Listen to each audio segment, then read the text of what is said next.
कह रहा हूँ, चलो ठीक चल रहा है, कोई दिक्कत नहीं है, एवरीथिंग इज परफेक्ट। ठीक, तो ये समझ में आ गया। अब हम बात करते हैं रजिस्टर टाइप सर्किट। क्या लेके चल रहे हैं? सिर्फ रजिस्टर्स। तो देखो इसमें करते क्या है, सबसे पहले एक एसी सोर्स लोगे,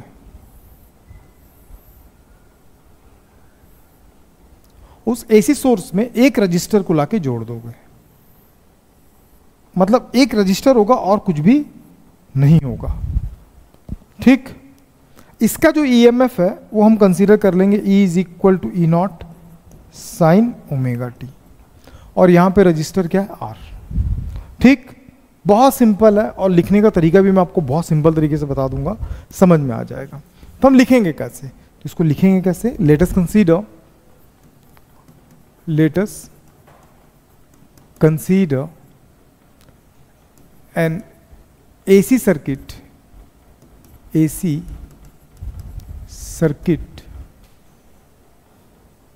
contain or say circuit only pure type of resistance, only pure type, pure AC type, pure resistance type, pure resistance R type circuit, the EMF applied, EMF क्या अप्लाइड हो रहा है? अप्लाइड ऑन द सर्किट, क्या apply कर रहे हैं? EMF E is equal to E not sine omega t. समझ में आ गया? इतना लिखना पड़ेगा। हर बार मैं EMF सेम लूंगा, हर बार EMF क्या लूंगा? मैं सेम लूंगा। हमको क्या करना है? We have to finding the current passing through this circuit. हमको क्या निकालना रहेगा? करंट। तो लिखना पड़ेगा we have to finding the current passing through the circuit. इस सर्किट में कितना करंट पास हो रहा है वो हमको निकालना है। अब आपको दिमाग लगाना है, दिया आपके पास E है, मैं आपको टेक्निक बता रहा हूं कैसे आप इसको याद रखोगे। दिया आपके पास E है, निकालना आपको I है, किसका यूज करके? R का।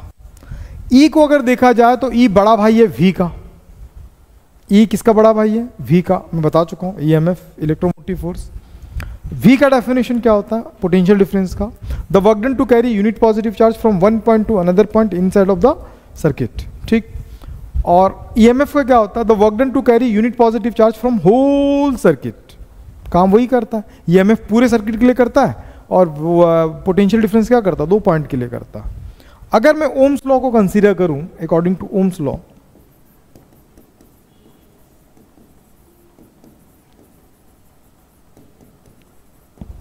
Ohms law, V is equal to ER होता है, V is equal to IR होता है। तो मैं यहां पे क्या ले लिया? E is equal to IR ले लिया, E is equal to IR ले लिया। और ये क्या है? ये एक इंस्टेंटेनियस EMF है। E क्या है यहां पे? हमको इंस्टेंटेनियस EMF कंफर्म्ड है, हम क्या निकालने वाले हैं? उसका इंस्टेंटेनियस करंट निकालने वाले हैं। तो मुझे I निकालना है, तो I निकालने के लिए E बाई क्या हो जाएगा? R। हमको E का वैल्यू पता है, कल बताया था। क्या है E का value? E not sine omega t by क्या चल रहा है? R। I is equal to E not by R को मैं सेपरेट करता हूं, फिर क्या चला? Sine omega t. समझ में आ गया? वेर सोचो थोड़ा सा, E इज इक्वल टू क्या था? IR था। अगर यहां पे पोटेंशियल मतलब EMF अगर पिक ले रहा है तो करंट भी क्या लेगा? पिक लेगा। रेजिस्टेंस क्या है? वो तो प्रोपोर्शनल कांस्टेंट है, वो अपना वैल्यू थोड़ी चेंज करेगा, तो वही रहेगा। तो इसके बेसिस पे अगर मैं यहाँ पे इसको इसके डिनोमिनेटर में ला दूं तो I not is equal to क्या निकला? E नॉट बाई R, जो कि क्वेश्चन नंबर 2 में मेरे को दिख रहा है। दिखा कि नहीं दिखा?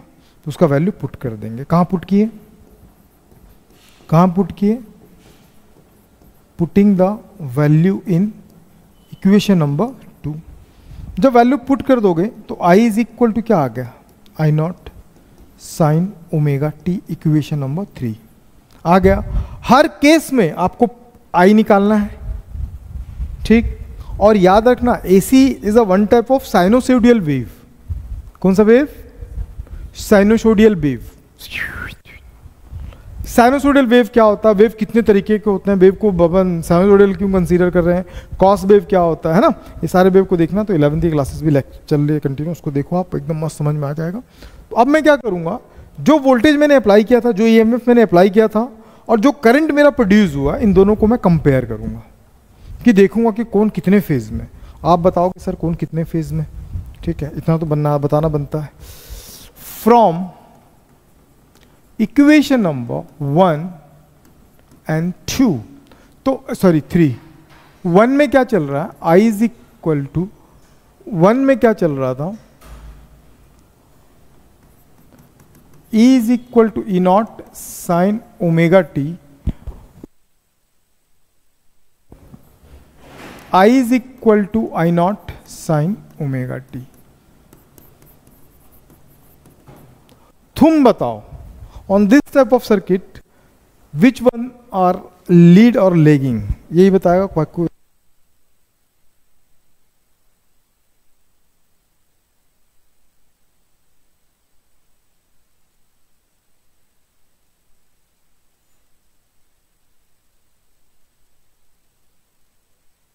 कौन लीड कर रहा है, कौन लेगिंग कर रहा है, ऊपर वाला लीड कर रहा है। दीदी दोनों सेम फेज में,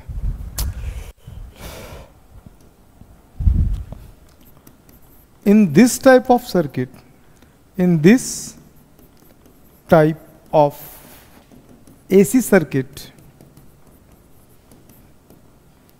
both E and I are same phase, same phase, there were no phase difference,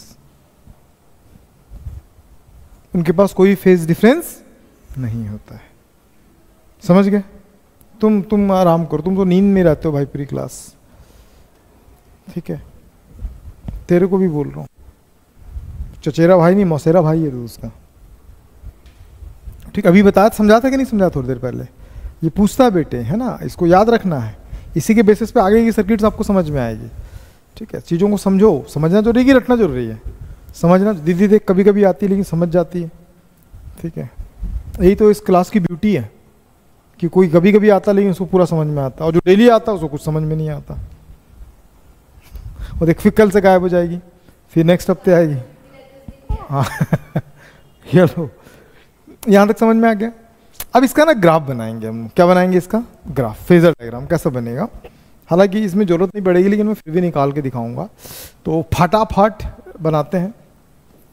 आपको पता होगा ई नॉट साइन ओमेगा टी को थीटा भी लिखते हैं, तो आई इज इक्वल टू क्या होगा, आई नॉट, ये भी क्या होगा साइन थीटा होगा। सबसे पहले if theta is equal to 0, तो ई नॉट साइन 0 हो जाएगा, तो साइन 0 का वैल्यू 0, तो आई नॉट, ये भी क्या होगा साइन 0, साइन 0 का वैल्यू 0, तो होल टर्म आर 0। नहीं आया भाई दुखित राम, कहीं पे भी डाउट हो पूछो, तुमको समझ में। अब देखो second case, if theta is equal to π/2, बोले तो 90 डिग्री, रेडियन में π/2 और डिग्री में 90, ठीक है। अब अगर दोनों को रखता हूं ना तो थीटा इज इक्वल टू कितना हो जाएगा, sorry E is equal to कितना हो जाएगा, ई नॉट साइन 90, साइन 90 का वैल्यू 1, तो क्या बचा E nought, I is equal to I not sine 90, sine 90 का आई नॉट। नहीं यहाँ दीदी, third, if theta is equal to pi और 180 degree, E is equal to E not sine pi, sine pi का value 0, whole term 0, I not sine pi का value 0। Third, if theta is equal to 270, 3π/2 और 270 in degree. नहीं समझे? तो E is equal to क्या होगा? E not sign 270 degree कितना होता है? Very good, -1।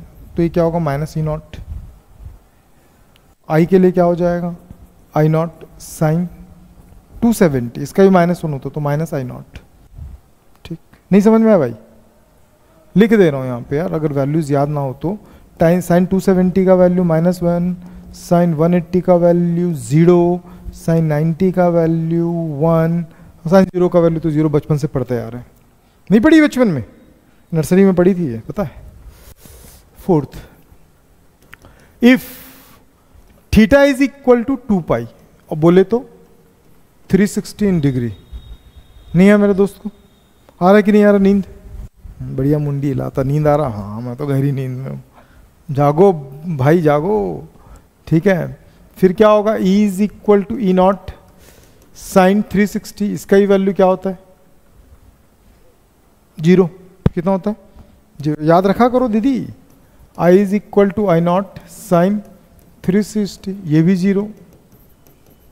साइन 360 का वैल्यू कितना होता है? 0। समझ में आ गया? वैल्यूज निकाल दिया। अब हम एक ग्राफ बताने वाले हैं, तो ध्यान रखना, बहुत सारे बच्चों को ग्राफ नहीं पता होता है, तो मैं चाहता हूं कि आप ग्राफ को समझो। एक होता है फेजर डायग्राम। कौन सा डायग्राम? Phasor diagram. देखो फेजर डायग्राम किसको बोलते हैं? फेजर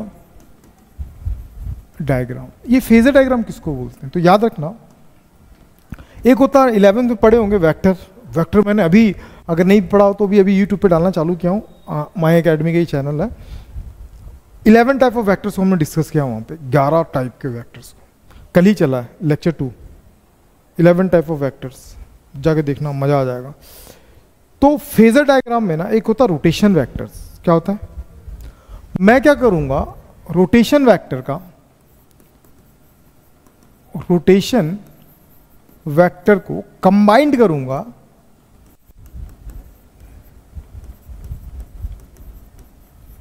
साइनोसोडियल वेव के साथ। मतलब कोई अगर तुमसे पूछे कि भैया फेजर डायग्राम किसको बोलते हैं, साफ साफ खड़े हो ना भाई, तू रोटेशन वेक्टर जानता है? बोलेगा हाँ जानता हूँ। तू साइनोसोडियल वेव जानता? हाँ sine wave, yes sine wave जानता है? बोलेगा हाँ जानता हूँ। बोलेगा नहीं जानता हूँ ना, तो बोलना घर में करंट है, ये मत बोलना घर में माँ है क्या। क्या पूछना? घर में करंट है? तो बोलेगा हाँ है। छू के देखा है? बोलेगा हाँ देखा हूँ। कैसा लगा पूछना? तो बोलेगा थोड़ा सा झटका लगा। झटका नहीं लगा बेटे, वो 1 सेकंड में 50 बार छोड़ा और 50 बार पकड़ा। तो जो पकड़ रहा था वो पॉजिटिव वेव था, जब छोड़ रहा था वो नेगेटिव वेव था। तो जो पॉजिटिव और नेगेटिव दोनों वेव मिल रहे थे उसको साइन वेव बोलते हैं, और उस पूरे वेव सीरीज को हम बोलते हैं साइनोसोडियल वेव। समझ में?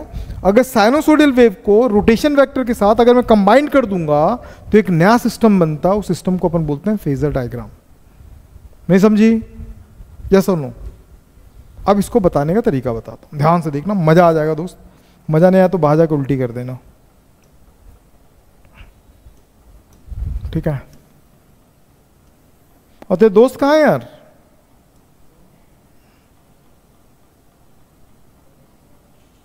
कहाँ थे दोस्त? अबे आजा बोल यार, आजा बोल, आजा बोल, बाद में कर लेगा। अब नहीं आएगा? मतलब इतना ईगो हर्ट हो गया उसका? अच्छा, लगाना क्लास के बाद कॉल। नहीं नहीं नहीं भगाऊंगा यार, भाई है मेरा वो क्या नाम है, अंकित थोड़ी है, रोहित थोड़ी है, और हंसू थोड़ी है कि उसको भगा दूंगा। भाई है मेरा यार।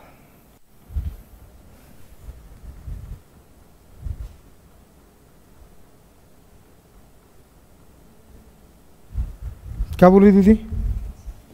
बोल दे बोल दे, बोलना। अरे कुछ तो बोल। अंकित समझ में आया कुछ? ए अंकित, अंकित रे, देख भाई, आपको एक तरीका बताता हूं। घर में बिजली है, ऑब्वियसली सबके घर पे है। तो वहाँ पे एमसीवी वगैरह लगा होगा घर पे, कटआउट वगैरह, या घर में कोई भी कंपोनेंट होगा। इसका टीवी है ना, ऐसे उठाना, साइड करके नहीं देखना, पटकना, पीछे का पैनल देखना, सामने का नहीं। वहाँ लिखा होगा 220 टू 230 वोल्ट। वोल्ट कितना? 220 टू 230 वोल्ट। एम्पियर कितना लिखा होगा पता है? 6 एम्पियर, 4 एम्पियर, 2 एम्पियर। मतलब 220 240 क्या ले रहा है? वोल्टेज। और करंट कितना ले रहा है? कम। तो याद रखना करंट का वैल्यू कम ही होता है। क्यों कैसा होता है? इसी सर्किट में, इसी सीरीज में पढ़ने वाले हैं। करंट जब बढ़ता है ना तो वो हीट ज़्यादा प्रोड्यूस करता है, ठीक है। तो इसलिए हम वोल्टेज बढ़ाते हैं और करंट को कम लेते हैं। बाकी इक्विपमेंट उसी हिसाब से डिजाइन होता है। देखो, तो अब मैं क्या करूंगा, दो चीजें बता रहा हूं, ध्यान से समझना। यहां से एक निकला, ये यहां तक गया, यहीं से एक चीज और निकला, वो यहां तक गया। दोनों सेम फेज में, सेम जगह से निकले, दोनों सेम जगह से निकले। क्यों? क्योंकि दोनों का फेज डिफरेंस सेम है। अभी निकाले थे ना, I इज इक्वल टू क्या निकला था? I not sine omega t, V is equal to V not sine omega t. यार दोनों के फेज में कोई डिफरेंस नहीं है। दोनों के दोनों कितना बना रहे हैं भाई? दोनों के दोनों ओमेगा टी बना रहे हैं। नहीं समझ में आया भाई साहब? अब इसी को मैं क्या करता हूं,